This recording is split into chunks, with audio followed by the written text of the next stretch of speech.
എന്തെങ്കിലും ഒരു വലിയൊരു അപ്പോക്കാലിപ്റ്റിക് ആയിട്ടുള്ള ഒരു ഇവൻ്റൊക്കെ നടന്നു കഴിഞ്ഞാലും പാറ്റ നമ്മളെക്കാളും കുറച്ച് കാലം കൂടെ സർവൈവ് ചെയ്യുന്നുള്ളത് സത്യമാണ്. പക്ഷേ ഇപ്പം നിങ്ങൾ എന്ത് ഗൂഗിൾ ചെയ്ത് നോക്കിയാൽ പോലും കോക്രോച്ചസിനെ പറ്റി നോക്കിയാൽ പോലും പെസ്റ്റ് കൺട്രോളിനെ വിളിക്കാനായിട്ടുള്ള അഡ്വൈസ് കിട്ടിക്കൊണ്ടിരിക്കും. 3 മാസം വരെ ആഹാരം ഇല്ലെന്നുണ്ടെങ്കിൽ ഒരു കുഴപ്പമില്ല, അവന്മാർ സർവൈവ് ചെയ്തോളൂ. ഹോമിയോപ്പതി മരുന്നായിട്ടുള്ള ബ്ലാറ്റ ഓറിയൻറ്റാലിസിനെ പറ്റി നമ്മളൊരു വീഡിയോ ചെയ്തിട്ടുണ്ട്. അത് ഈ പറയുന്ന ഓറിയൻ്റൽ പാറ്റ അല്ലെങ്കിൽ ഓറിയൻ്റൽ റോച്ചാണ് എന്നുള്ളതാണ്. ഇപ്പോൾ സോഷ്യൽ മീഡിയയിൽ ഏറ്റവും കൂടുതൽ ചർച്ച നടക്കുന്ന കാര്യം എന്താണെന്ന് ചോദിച്ചു കഴിഞ്ഞാൽ എല്ലാവരും ഒരു സംശയമില്ലാതെ പറയും CJPയെ പറ്റിയാണ്, അല്ലെങ്കിൽ പാറ്റകളെ പറ്റിയാണ്. പാറ്റകൾ കൂറകളാണ് എന്ന് പറയുന്നവരുണ്ട്. കൂറ എന്ന് പറഞ്ഞു കഴിഞ്ഞാൽ ഇങ്ങനെ തെക്കോട്ടൊക്കെ കേരളത്തിൻ്റെ തെക്ക് ഭാഗത്തൊക്കെ കൂറ എന്ന് പറഞ്ഞു കഴിഞ്ഞാൽ ഒരു മോശം എന്നുള്ളൊരു സംഭവത്തിനാണ് നമ്മൾ പലപ്പോഴും ഉപയോഗിക്കാറെങ്കിലും വടക്കോട്ട് കൂറ എന്ന് പറയുന്ന സാധനമാണ്, റോച്ചസ് എന്ന് പറയുന്ന സാധനമാണ്. അപ്പോൾ ഇതൊരു കോക്രോച്ചുകളെ കുറിച്ച് സംസാരിക്കാൻ പറ്റിയൊരു സമയമാണെന്ന് തോന്നുന്നു. കാര്യം നല്ല സമയം നോക്കി പറഞ്ഞാലല്ലേ ഇതെല്ലാം ആളുകൾ കേൾക്കുള്ളൂ. കോക്രോച്ചസ് ഇപ്പോൾ നമ്മുടെ നാട്ടിൽ നമ്മൾ റോച്ചസിനെ അല്ലെങ്കിൽ പാറ്റകളെ നമ്മളധികം ആർക്കും പരിചയപ്പെടുത്തേണ്ട കാര്യമില്ല. ഒരു ദിവസമെങ്കിലും രാത്രി ഒന്ന് ലൈറ്റൊക്കെ അണച്ച് കിടന്നതിന് ശേഷം തിരിച്ച് വെള്ളം കുടിക്കാനൊക്കെ ആയിട്ട് കിച്ചണിലേക്ക് പോവുകയോ അല്ലെങ്കിൽ രാത്രി ഒന്ന് ബാത്റൂമിലേക്ക് കയറുകയോ ഒക്കെ ചെയ്ത് കഴിഞ്ഞാൽ കാണാൻ കഴിയുന്ന സാധനമാണ് ഈ പാറ്റ. നിങ്ങൾ ഈ എന്തുകൊണ്ടാണ് ഈ ബാത്റൂം അല്ലെങ്കിൽ കിച്ചൺ, ഇരുട്ടുള്ള സ്ഥലം, ഇങ്ങനെയുള്ള സ്ഥലങ്ങളിൽ പാറ്റ ഇരിക്കുന്നതെന്ന് എപ്പോഴെങ്കിലും ആലോചിച്ചിട്ടുണ്ടോ? അല്ലെങ്കിൽ നമ്മൾ കാണാതെ ഇവന്മാർ രാവിലെ മുഴുവനൊക്കെ എങ്ങനെയാണ് സ്പെൻഡ് ചെയ്യണമെന്ന് ആലോചിച്ചിട്ടുണ്ടോ? വളരെ ചെറിയ ഇടുങ്ങിയ സ്പേസിൽ കയറിയിരിക്കാൻ പറ്റുന്ന ഐറ്റംസാണ് ഈ പാറ്റ എന്ന് പറയുന്നത്. ഈ പാറ്റയെ പറ്റി പറയുമ്പോഴത്തേക്കും നമ്മളെപ്പോഴും ഈ റെസിലിയൻസിനെ പറ്റിയൊക്കെയാണ് എപ്പോഴും സംസാരിക്കാറ്. വളരെ എന്താ പറയുക, എന്ത് സംഭവിച്ചാലും അതിജീവിക്കുന്ന ഒരു ജീവി എന്നുള്ള രീതിയിലൊക്കെയാണ് പറയാറ്. അപ്പോൾ അതിനകത്ത് കുറച്ച് മിത്തുകളുണ്ട്. ഇപ്പോൾ ഉദാഹരണത്തിന് ഒരു വലിയ ന്യൂക്ലിയർ ബ്ലാസ്റ്റ് നടന്നു കഴിഞ്ഞാലും കോക്രോച്ചസ് അല്ലെങ്കിൽ പാറ്റകൾ സർവൈവ് ചെയ്യും. തല വെട്ടിയാലും പാറ്റകൾ അതിജീവിക്കും. ഇങ്ങനെയുള്ള കുറേ കാര്യങ്ങൾ നിങ്ങൾ പാറ്റയുമായിട്ട് ബന്ധപ്പെട്ട് കേട്ട് കാണും. പൊതുവേ പാറ്റ ഒരു അഴുക്ക് അല്ലെങ്കിൽ വൃത്തിഹീനമായിട്ടുള്ള സാഹചര്യങ്ങളിൽ ജീവിക്കുന്നതുകൊണ്ട് തന്നെ നമുക്ക് പാറ്റയെക്കുറിച്ച് കേൾക്കാനോ പാറ്റയെ കാണാനോ ഒന്നും വലിയ താല്പര്യമൊന്നും തോന്നാറില്ല. എപ്പോഴാണ് നമ്മൾ ഈ പാറ്റകളെക്കുറിച്ചിട്ട് ഇപ്പോൾ ഒരു എവല്യൂഷണറി ഹിസ്റ്ററി എടുത്ത് നോക്കുകയാണെങ്കിൽ മനസ്സിലാക്കുന്നതെന്ന് വെച്ച് കഴിഞ്ഞാൽ കാർബോണിഫറസ് പീരീഡിലാണ്. നമുക്ക് കിട്ടിയിട്ടുള്ള ഏറ്റവും പഴയ ഫോസിൽ എന്ന് പറഞ്ഞാൽ ഏതാണ്ട് ഒരു 300 മില്യൺ ഇയേഴ്സിന് മുമ്പുള്ള ഒരു റോച്ചിൻ്റെ അല്ലെങ്കിൽ ഒരു പാറ്റയുടെ ഫോസിലാണെന്നുള്ളതാണ്. ആ സമയത്ത് നമ്മൾ ആലോചിക്കണം, ഓക്സിജൻ്റെ പെർസെൻറ്റേജ് ബാക്കിയുള്ള സമയങ്ങളെക്കാൾ വളരെ കൂടുതലായിരുന്നു. ഇന്ന് നമുക്കറിയാം ഒരു 21% ഓക്സിജൻ ഉള്ളത് നമ്മുടെ അറ്റ്മോസ്ഫിയറിക് കോമ്പോസിഷനിൽ. പക്ഷെ അന്ന് പാറ്റകൾക്ക് വളരെ പറ്റിയൊരു കണ്ടീഷനാണ്, അല്ലെങ്കിൽ ഇൻസെക്ട്സിന് പൊതുവെ വലിയ ജീവികളാവാൻ പറ്റിയ ഒരു സമയമാണ് എന്ന് പറയും. കാര്യം 35% ഓക്സിജൻ അറ്റ്മോസ്ഫിയറിൽ തന്നെ ഉണ്ടായിരുന്നു. എന്താണ് ഈ ഓക്സിജൻ അറ്റ്മോസ്ഫിയറിൽ ഉണ്ടെങ്കിലുള്ള ജീവികൾക്ക് വളരെ വലുതാവാനുള്ള ഒരു കഴിവുണ്ട്, പ്രത്യേകിച്ച് ആർത്രോപോഡ്സിന്. ആർത്രോപോഡ്സ് എന്ന് പറഞ്ഞാൽ അറിയാം, അവർക്ക് വലിയ കട്ടിയുള്ള എക്സോസ്കെലിട്ടനൊക്കെ ഉള്ള ജീവിയാണ്. എന്താണ് ഈ എക്സോസ്കെലിട്ടൻ? എക്സോസ്കെലിട്ടൻ എന്ന് പറഞ്ഞു കഴിഞ്ഞാൽ നമുക്കുള്ളത് എൻഡോസ്കെലിട്ടനാണ്. ശരീരത്തിനുള്ളിൽ നമ്മുടെ മസിൽസിനെയും ബാക്കിയുള്ളതിനെയൊക്കെ സപ്പോർട്ട് ചെയ്യാൻ വേണ്ടിയിട്ട് കട്ടിയുള്ള ഒരു എല്ലാണ് ഉണ്ടെന്നുണ്ടെങ്കിൽ, ഈ പാറ്റകളുടെ കാര്യം എടുക്കുകയാണ് അല്ലെങ്കിൽ ഇൻസെക്ട്സിൻ്റെ പലതിൻ്റെയും കാര്യം എടുത്ത് നോക്കുകയാണെങ്കിൽ നിങ്ങൾക്കറിയാം അതിൻ്റെ പുറത്ത് ആണ് അതിൻ്റെ എക്സോസ്കെലിട്ടൻ ഉള്ളത്. ഇതുണ്ടാക്കിയിരിക്കുന്ന കൈറ്റിൻ എന്ന് പറഞ്ഞ ഒരു സംഗതി കൊണ്ടാണ്. ഈ കെരറ്റിനോയിഡ്സിനെ പറ്റിയൊക്കെ കേട്ടിട്ടുണ്ട്. അതുപോലെ തന്നെ കൈറ്റിൻ ഭയങ്കര സ്ട്രോങ് ആണ്, പക്ഷേ അതേസമയം വളരെ ഫ്ലെക്സിബിളാണ്. ഇത് പാറ്റയ്ക്ക് ഒരുപാട് ഹെൽപ്പ് ചെയ്തിട്ടുണ്ട്. കാര്യം നിങ്ങൾ വളരെ ടൈറ്റ് ആയിട്ടുള്ള സ്ഥലങ്ങളിലെല്ലാം പാറ്റ കയറി ഇരിക്കുന്നതിൻ്റെ ഒരു പ്രധാന കാരണം എന്ന് പറഞ്ഞാൽ അതിന് കട്ടിയുള്ള ഒരു തോടുണ്ട്, ആ ഒരു കൈറ്റിൻ കൊണ്ടുണ്ടാക്കിയ ഒരു എക്സോസ്കെലിറ്റൻ ഉണ്ട്. പക്ഷേ അറ്റ് ദ സെയിം ടൈം അതിൻ്റെ ശരീരം വളരെയധികം ചെറിയ ഗ്യാപ്പിൽ പരന്ന ഒരു ഷേപ്പും കൂടിയാണ് പാറ്റയ്ക്ക്. അത് സ്ക്വീസ് ചെയ്ത് കയറ്റാൻ പറ്റുന്നുള്ളതാണ്.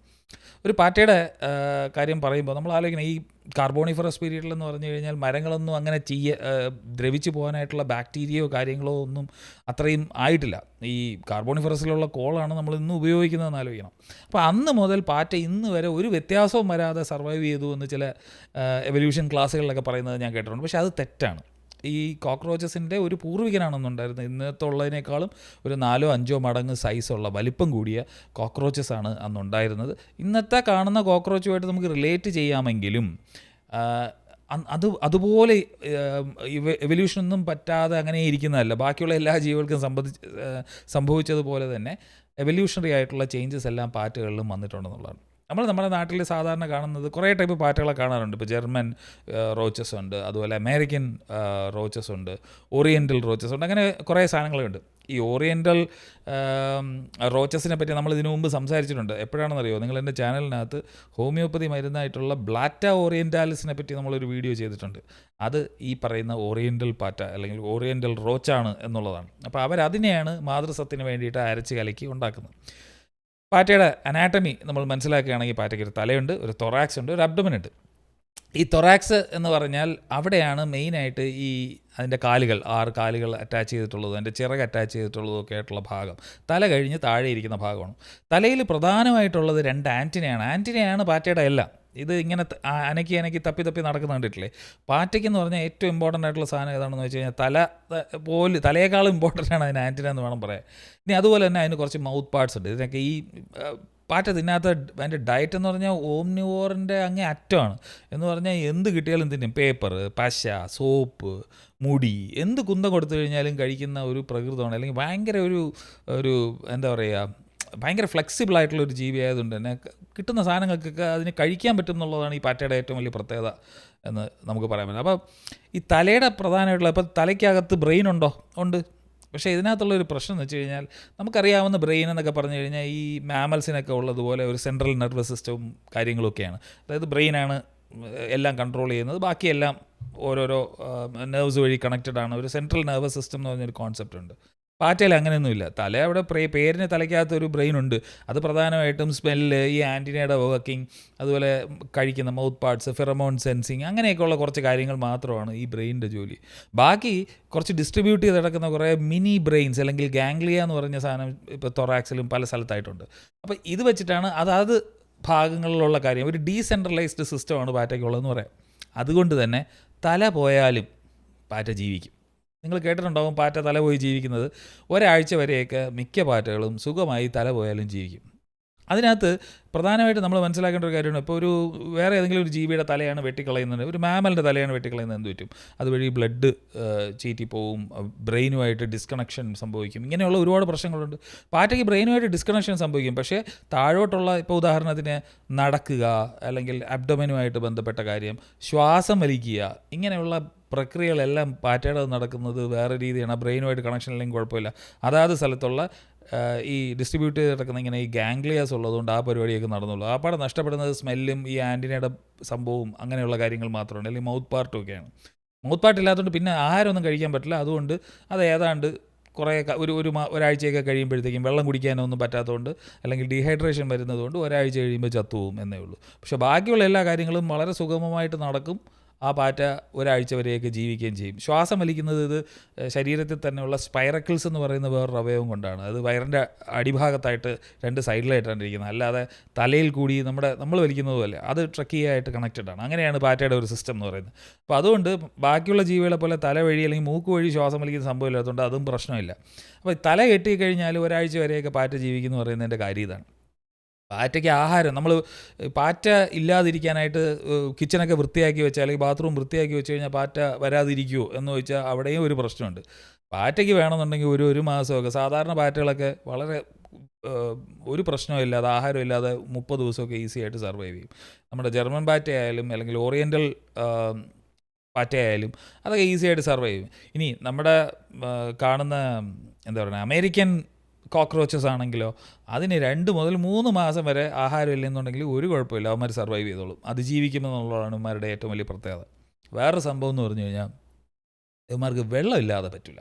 വെള്ളം ഒരാഴ്ചയൊക്കെ ഇല്ലാതിരുന്ന് കഴിഞ്ഞാൽ മരിപ്പെട്ടു. അതുകൊണ്ടാണ് നേരത്തെ ആദ്യം നമ്മൾ പറഞ്ഞു തുടങ്ങിയ കാര്യം, കിച്ചൺ സിങ്കിൻ്റെ അടുത്തും അല്ലെങ്കിൽ ബാത്റൂമിലും എപ്പോഴും നനവും അതുപോലെ ഡാമ്പായിട്ടുള്ള സ്ഥലങ്ങളൊക്കെ അവന്മാർ പ്രിഫർ ചെയ്യുന്നതിൻ്റെ ഒരു കാര്യം, ഡീഹൈഡ്രേഷൻ വന്നു കഴിഞ്ഞാൽ പണി കിട്ടും എന്നുള്ളതാണ്. അവന്മാരുടെ സെല്ലുലാർ ആയിട്ടുള്ള എല്ലാ ആക്ടിവിറ്റീസും നടക്കണമെന്നുണ്ടെങ്കിൽ ജലത്തിൻ്റെ ആവശ്യം ഉണ്ട് എന്നുള്ളത് കൊണ്ട് അപ്പോൾ ഒരു പണിയാണ് ഇവന്മാർക്ക് എന്തെങ്കിലും പ്രശ്നം പറ്റി ചത്തു എന്നുള്ളതാണ് ഇതിനകത്തുള്ള പ്രശ്നം. അപ്പോൾ ഒരാഴ്ച വരെയൊക്കെ വെള്ളമില്ലാതെ ഇവന്മാർക്ക് ജീവിക്കാൻ പറ്റുള്ളൂ. ആഹാരം ഇല്ലെങ്കിൽ അമേരിക്കൻ പാറ്റയൊക്കെ ആണെങ്കിൽ 2 or 3 ദിവസം ഹാപ്പി. അപ്പോൾ നമ്മൾ വീടൊക്കെ വൃത്തിയാക്കി വെച്ചാൽ ഇവന്മാരൊന്നും ചത്തുപോവുകയോ ഇല്ലാതായി പോവുകയില്ല. ഇനി ഏറ്റവും വലിയ ഇൻട്രസ്റ്റിംഗ് ആയിട്ടുള്ള സാധനം എന്ന് പറഞ്ഞാൽ, ഞാൻ തൊറാക്സിൻ്റെ കാര്യം പറഞ്ഞു, അവിടെയാണ് ഈ വിങ്സും കാലും ഒക്കെ വെച്ചിരിക്കുന്നത്. കാലുകളൊക്കെ ചിലപ്പോൾ മുറിഞ്ഞു പോയി കഴിഞ്ഞാൽ കുറേയൊക്കെ എന്തൊക്കെയോ പോലെയൊക്കെ റീജനറേഷനൊക്കെ സംഭവിക്കും. ഭയങ്കര പൂർണ്ണമായിട്ടൊന്നും സംഭവിച്ചില്ലെങ്കിലും അതങ്ങ് സംഭവിച്ചോളൂ എന്നുള്ളതാണ്. ഇനി ഏറ്റവും അവസാനം പറയേണ്ടത് അതിൻ്റെ ഏറ്റവും താഴത്തെ ഭാഗം അബ്ഡമിനാണ്. അബ്ഡമിൻ എന്ന് പറഞ്ഞാൽ ഇങ്ങനെ 3 ഭാഗങ്ങളായിട്ടാണ് ഒരു പാറ്റ. അവിടെ ഡൈജഷനും കാര്യങ്ങളൊക്കെ നടക്കാൻ വേണ്ടിയിട്ട്, അല്ലെങ്കിൽ സ്പൈറക്കിൾസൊക്കെ സൈഡിൽ അറ്റാച്ച് ചെയ്തിട്ടുള്ള ആ ഒരു ഏരിയയാണ് അബ്ഡമിൻ എന്ന് പറഞ്ഞാൽ. ഈ 3 ഭാഗങ്ങളാണ് ഒരു പാറ്റയുടെ അനാട്ടമി എന്ന് പറയുന്നത്. ഇനി വേറൊരു കാര്യം പറഞ്ഞ് കേൾക്കുന്നതാണ്, ഈ പാറ്റ ന്യൂക്ക് വന്ന് വീണാൽ അല്ലെങ്കിൽ ന്യൂക്ലിയർ അറ്റാക്ക് ഉണ്ടായിരുന്നാലും ഇവന്മാർ സർവൈവ് ചെയ്യുന്നു. ഇവിടെ പലരും ധരിച്ചിരിക്കുന്ന ഒരു കാര്യം എന്ന് പറഞ്ഞു കഴിഞ്ഞാൽ ന്യൂക്ലിയർ മറ്റേ ബോംബിൻ്റെ ആ ചൂടും കാര്യങ്ങളൊന്നും അടിച്ചാൽ ഇതിനൊന്നും സംഭവിക്കില്ലെന്നാണ്. അങ്ങനെയല്ല. അതായത് ഈ ന്യൂക്ക് വന്നാലും സംഭവിക്കില്ല എന്ന് പറയുന്നത് റേഡിയേഷൻ്റെ കാര്യമാണ് നമ്മളവിടെ പറയുന്നത്. റേഡിയേഷൻ ബാക്കിയുള്ള ജീവികളെ അപേക്ഷിച്ച് ഇപ്പോൾ മനുഷ്യനൊരു 350 മുതൽ 400 റാറ്റ്സ് ഒക്കെ അടിച്ചു കഴിഞ്ഞാൽ, അല്ലെങ്കിൽ ഗ്രേ എന്ന് പറയും ഒരു സ്കെയിൽ, 3.5 to 4 ഗ്രേസ് വരെയൊക്കെയാണ് നമുക്ക് റേഡിയേഷൻ കൊണ്ട് പ്രത്യേകിച്ച് DNA നമുക്ക് ടോളറേറ്റ് ചെയ്യാൻ പറ്റുന്ന ആ ഒരു ലെവലെന്ന് പറയുന്നത്. അതിൽ കൂടുതലൊക്കെ ആയി കഴിഞ്ഞ് കഴിഞ്ഞാൽ DNAക്കകത്ത് പ്രശ്നം വരും. ആ റേഡിയേഷൻ നമ്മുടെ ഒരുപാട് മ്യൂട്ടേഷൻ ഉണ്ടാക്കും, നമുക്ക് ക്യാൻസർ പോലെയുള്ള അല്ലെങ്കിൽ ദോഷകരമായി ബാധിക്കാനുള്ള സാധ്യതയുണ്ട്. പാറ്റയുടെ കാര്യത്തിൽ നമ്മൾ ആലോചിച്ച് നോക്കി കഴിഞ്ഞാലുള്ള ഏറ്റവും വലിയ പ്രത്യേകത എന്ന് പറഞ്ഞാൽ ഇവന്മാരുടെ സെൽ ഡിവിഷൻ വളരെ സ്ലോ ആണ്. ഇതൊക്കെ സംഭവിക്കുന്ന കൂടുതൽ സെൽ ഡിവിഷൻ്റെ സമയത്താണ്. പാറ്റയുടെ സെൽ ഡിവിഷൻ വളരെ സ്ലോ ആണ്. മാത്രമല്ല യവന്മാർക്ക് കുറേ കൂടെ റേഡിയേഷൻ ഹാൻഡിൽ ചെയ്യാൻ പറ്റും എന്നുള്ളതാണ് കാര്യം. ഇവരൊന്നാമത് ഒരു ഒരു കോൾഡ് ബ്ലഡഡ് ആയിട്ടുള്ള ഒരു ജീവിയാണ്. അപ്പോൾ അതുകൊണ്ട് തന്നെ ഇവർക്ക് നേരത്തെ ആഹാരത്തിൻ്റെ കാര്യം പറഞ്ഞല്ലോ, അവന്മാർക്ക് വേണമെന്നുണ്ടെങ്കിൽ മെറ്റബോളിസം ഒക്കെ കുറച്ച് അങ്ങനെ അത് നമ്മുടെ ശരീര താപനിലയൊന്നും നിയന്ത്രിക്കേണ്ട ആവശ്യമൊന്നുമില്ല, അഡ്ജസ്റ്റ് ചെയ്ത് അങ്ങനെ അവന്മാർക്ക് കുറേ കൂടെ കാലം ജീവിക്കാൻ പറ്റുന്നതിൻ്റെ ഒരു പ്രധാന കാരണം അതാണ്. ഇനി റേഡിയേഷൻ്റെ കാര്യം ഞാൻ പറഞ്ഞുകൊണ്ടിരുന്നത്, റേഡിയേഷൻ അടിച്ചു കഴിഞ്ഞാലും സാധാരണ ഒരു 10,000 റാറ്റ്സൊക്കെ അടിച്ചാലും യവന്മാർക്ക് കുഴപ്പമില്ല. നമുക്ക് 350 മുതൽ 400 പറ്റും എന്നുള്ള സമയത്ത് ഇനി 900 ഗ്രേസ് ഒക്കെ വരെ, അതായത് റേഡിയേഷൻ മെഷർ ചെയ്യാനുള്ള ഒരു സംഭവമാണ്, അടിച്ചാലും യവന്മാർക്ക് കുഴപ്പമില്ല എന്നാണ് പറയുന്നത്. അതായത് യവന്മാർക്ക് റേഡിയേഷൻ ബാക്കിയുള്ള ജീവികളെ അപേക്ഷിച്ച് അല്ലെങ്കിൽ നമ്മളെക്കാളുമൊക്കെ വളരെ നന്നായിട്ട് ഹാൻഡിൽ ചെയ്യാൻ പറ്റും എന്നുള്ളത് സത്യമാണ്, റേഡിയേഷൻ മാത്രം. പക്ഷേ ഈ വലിയ ബ്ലാസ്റ്റിൻ്റെ സമയത്തുള്ള പ്രഷർ വേവ്സ് ആയിരുന്നാലും അല്ലെങ്കിൽ ന്യൂക്കിൻ്റെ ചൂടായിരുന്നാലും അതിനകത്തൊക്കെ പാറ്റകൾ ചത്തുവോ, അവർ അങ്ങനെ ഭയങ്കര സൂപ്പർ ഹീറോസോ അല്ലെങ്കിൽ അങ്ങനത്തെ ജീവികളൊന്നുമല്ല. ഇതൊക്കെ അവന്മാർ ഉറപ്പായിട്ട് ചത്തുപോകുന്ന കണ്ടീഷനുകളാണ്. ഇനി മനസ്സിലാക്കേണ്ട വേറൊരു കാര്യമുണ്ട്. ഈ ബ്ലാറ്റ എന്ന് പറയുന്നത് അല്ലെങ്കിൽ നമ്മുടെ പാറ്റ എന്ന് പറയുന്ന സാധനം നമ്മൾ വിചാരിക്കുന്നത് പോലെ ബാക്കി ഇൻസെക്ട്സിനേക്കാൾ ടെർമൈറ്റ്സുമായിട്ട് അല്ലെങ്കിൽ ചെതലുമായിട്ടാണ് വളരെ ബന്ധമുള്ളത്. ചെതലുകളെ കാണുമ്പോൾ നമുക്ക് തോന്നുന്നത് ഇത് ഉറുമ്പിൻ്റെ ഏതോ ഒരു ഡിസ്റ്റൻറ്റ് റിലേറ്റീവാണ്, അല്ലെങ്കിൽ എവല്യൂഷണറി ഹിസ്റ്ററി എടുത്ത് നോക്കുമ്പോൾ ഉറുമ്പും ടെർമൈറ്റ്സ് അവർ വളരെ ക്ലോസ് റിലേറ്റീവാണെന്ന് അല്ല. ഇവരുടെ ഓർഡർ തന്നെ വരുന്നത് ബ്ലാറ്റോയിഡെ എന്ന് പറയുന്ന ഒരു ഓർഡറിലാണ് വരുന്നത്. അതായത് ചെതലുമായിട്ട് വളരെ ക്ലോസ് ആയിട്ടുള്ള റിലേഷൻ, അല്ലെങ്കിൽ ഒരു റോച്ച് ആൻസിസ്റ്ററിൽ നിന്നാണ് ചെതലും കോക്രോച്ചസും ഉണ്ടായതെന്ന് വേണമെന്നുണ്ടെങ്കിൽ പറയാം. അത്ര വളരെ സിമിലർ ആയിട്ടുള്ള ബന്ധമാണ്. എന്തിനാണെന്ന് വെച്ചാൽ ഈ ചെതലുകൾ നമുക്കറിയാം യൂസോഷ്യലാണ്, ഒരു കോളനി ആയിട്ട് ജീവിക്കുന്ന ഒരു ജീവിയാണ്. പാറ്റകൾക്കും അങ്ങനെ സോഷ്യലൈസ് ചെയ്യാനുള്ള ഒരു സ്കില്ലുണ്ടെന്നുള്ളതാണ്. പാറ്റയുടെ ലൈഫ് സൈക്കിൾ തന്നെ ഭയങ്കര രസമാണ്. കാര്യം ഒരു മുട്ടയിൽ നിന്ന് നിംഫായിട്ടാണ് പുറത്ത് വരുന്നത്. നിംഫായിട്ട് വന്നിട്ടാണ് അത് അഡൽട്ടായിട്ട് വരുന്നത്. അല്ലാതെ മുട്ട, പുഴു, പ്യൂപ്പ ആ സംഭവം അല്ല നമ്മൾ സാറിന് ചിത്രശലഭത്തിൻ്റെയൊക്കെ കാര്യത്തിനകത്ത് അല്ലെങ്കിൽ ബാക്കി ഇൻസെക്ട്സിൻ്റെ കാര്യങ്ങളിൽ പറയുന്ന പോലെയല്ല. ഇവർ നിംഫായിട്ട് പുറത്തിറങ്ങുന്നു, അത് കഴിഞ്ഞിട്ട് അവർ സ്ലോലി അത് വളരുന്നു, അത് ഒരു കുഞ്ഞി പാറ്റയായിട്ട് തന്നെയാണ് മുട്ടയിൽ നിന്ന് പുറത്ത് വരുന്നത് എന്നുള്ളതാണ്. അപ്പോൾ ഇങ്ങനെയൊക്കെയുള്ള വളരെ ഇൻട്രസ്റ്റിംഗ് ആയിട്ടുള്ള സംഭവങ്ങളാണ് ശരിക്കും പാറ്റയെ പറ്റി പറയാനുള്ളത്. വേറെ ഒരുപാട് പ്രകൃതിക്ക് ഗുണമുള്ള കാര്യങ്ങൾ റോച്ചസ് ചെയ്യുന്നുണ്ടെങ്കിലും മനുഷ്യരെ സംബന്ധിച്ചിടത്തോളം നല്ലൊരു ശല്യം തന്നെയാണ്. കാര്യം ഇവർ കുറേ സാധനങ്ങൾ ക്യാരി ചെയ്യുന്നുണ്ട്. ഇപ്പോൾ ഈക്കോളയും അതുപോലെ സാൽമോണല പോലെയുള്ള ബാക്ടീരിയയൊക്കെ ഇവർ കൊണ്ടു കിടക്കുന്നുണ്ട്. ഇവർ വളരെ ഫിൽത്തി ആയിട്ടുള്ള സ്ഥലങ്ങളിലാണ് ജീവിക്കുന്നത്. അങ്ങനെയൊക്കെയുള്ള സാധനങ്ങളുള്ളതുകൊണ്ട് തന്നെ പൊതുവെ ഇപ്പം നിങ്ങൾ ഗൂഗിൾ ചെയ്ത് നോക്കിയാൽ പോലും കോക്രോച്ചസിനെ പറ്റി നോക്കിയാൽ പോലും പെസ്റ്റ് കൺട്രോളിനെ വിളിക്കാനായിട്ടുള്ള അഡ്വൈസ് കിട്ടിക്കൊണ്ടിരിക്കും. കാര്യം അത്രയും വലിയൊരു പെസ്റ്റ് തന്നെയാണ് ഈ പറഞ്ഞ സാധനം അല്ലെങ്കിൽ നമ്മുടെ റോച്ചസ് എന്ന് പറയുന്നത്. ഇനി അവസാനമായിട്ട് പറയാനുള്ളത്, ഈ ന്യൂക്ലിയർ ഇത് സർവൈവ് ചെയ്താൽ അല്ലെങ്കിൽ long after humans leave the planet എന്തെങ്കിലും ഒരു വലിയൊരു അപ്പോകാലിപ്റ്റിക് ആയിട്ടുള്ള ഒരു ഇവൻ്റൊക്കെ നടന്നു കഴിഞ്ഞാലും പാറ്റ നമ്മളെക്കാളും കുറച്ചു കാലം കൂടെ സർവൈവ് ചെയ്യുന്നുള്ളത് സത്യമാണ്. പക്ഷേ നമ്മളില്ലാതായി കഴിഞ്ഞാൽ പാറ്റ എന്ന് പറയുന്നത് ലോകം റൂൾ ചെയ്യും എന്നൊക്കെ ഉള്ള രീതിയിൽ പലരും പറയാറുണ്ട്. അങ്ങനെയുള്ളൊരു സംഭവമൊന്നുമില്ല.